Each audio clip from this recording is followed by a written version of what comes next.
ভার্তা মহাসায়ুলাকু বিজ্ঞপ্তি, যদি উচ্চারণ আমি ঠিক করে থাকি। এই মুভিটার নাম মুখস্থ করতে করতে কিন্তু আমার 5-10 মিনিট লেগে গেছে।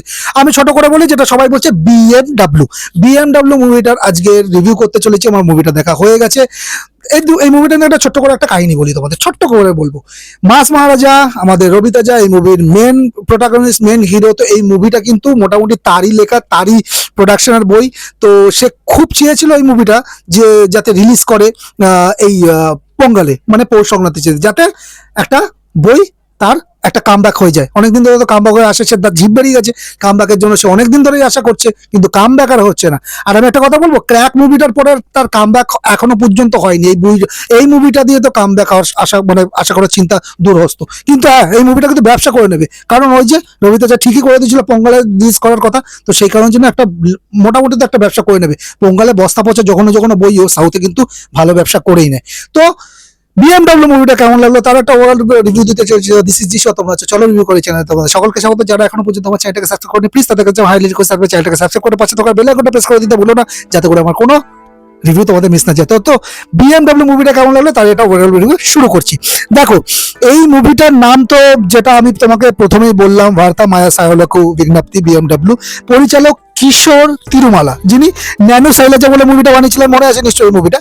কাস্টে আছে প্রথমেই বললাম রবি তেজা, আরো কিছু লোক আছে, তাদের নামটা একটু ছোট করে বলে দিই। আশিকা রঙ্গনাথন, ডিম্পল হায়াতি, সুনীল, রেনালা কিশোর এবং সত্তা। জনরার বলতে পারো কমেডি, ড্রামা, ফ্যামিলি এন্টারটেইনার। আর মিউজিক দিয়েছে ভিম সিসিডোলিও। মুভি কেমন, মুভির গল্প কি শোনো, গল্পটা শোনো, ভীষণ ইউনিক একটা গল্প। গল্পটা রবি তেজা অর্থাৎ রাম সত্যনারায়ণকে নিয়ে, যে একজন সাকসেসফুল ওয়াইন বিজনেসম্যান, যে তার স্ত্রী বালামণি, যেটা ডিম্পল প্লে করছে, তার সাথে সুখে সংসার করছিল। কিন্তু গোলমাল বাদে যখন সে বিজনেসের কাজে স্পেনে যায়, সেখানে তার দেখা হয় মানসার সাথে, আর দুজনের মধ্যে শুরু হয় একটা সম্পর্ক। ব্যাস, শুরু হলো ঘরবালি ওয়ারবালি টাইপ সিচুয়েশন। আমরা তো এই ধরনের গল্পটা কি শোনা শোনা লাগছে, বহুবার দেখেছি। দেখে দেখে পচে গেছে চোখ, পচে গেছে কান এই ধরনের মুভি দেখে বা শুনে। রবি তেজা কিভাবে এই দুই নৌকায় পা দিয়ে সামাল দেবে, সেটা এই মুভির গল্প, এবং সেখান থেকে বিভিন্ন হাসির খবর তৈরি হচ্ছে। পজিটিভ দিক যদি বলি, দেখো রবি তেজা একটা এনার্জি আছে, এবং সেই এনার্জি সে প্রত্যেক মুভিতে ঢেলে দেয়। অনেকদিন পর রবি তেজাকে তার চেনা ছন্দে, অর্থাৎ ফুরফুরে কমেডি মুডে দেখা গেছে। কোনো হেভি অ্যাকশন নেই, শুধু পিওর এন্টারটেইনার। লাস্টের দিকে একটু অ্যাকশন ঢোকানো হয়েছে জোর করে। কমেডি গ্যাগের যদি কথা বলে, এই মুভির আসল শক্তি হলো কমেডি।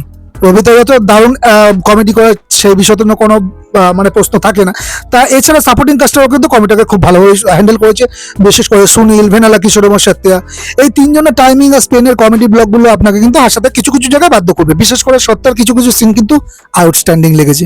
আচ্ছা, সংক্রান্তির জন্য যে ভাইবটা মুভি দিয়ে, একদম ফ্যামিলি নিয়ে দেখার মতো। সংক্রান্তিতে দল বেঁধে লোকে ওখানে যাবে, আর কোনো ভায়োলেন্স তো নেই, একদম ক্লিন এন্টারটেইনার বলবো।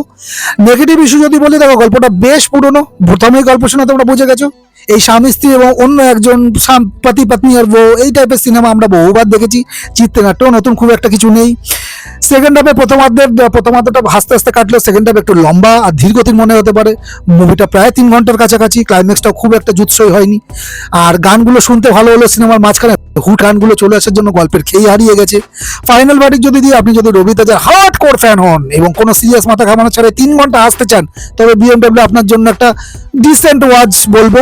আর এইটা রবি তেজার কোনো কাল্ট ক্লাসিক একেবারেই নয়, আর তার আগের ফ্লপ সিনেমাগুলো থেকে একটু বেটার আমি বলবো।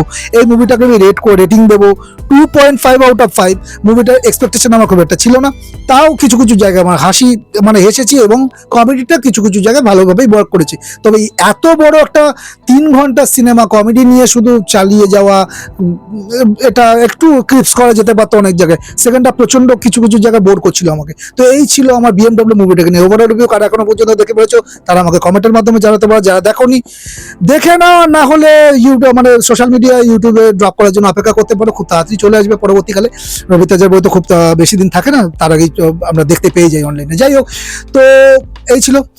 এই ভিডিওটা যদি ভালো লাগে তাহলে একটা লাইক শেয়ার করে দিও, আর সাবস্ক্রাইবটা করে না থাকলে এখন সাবস্ক্রাইবটা প্লিজ করে দাও।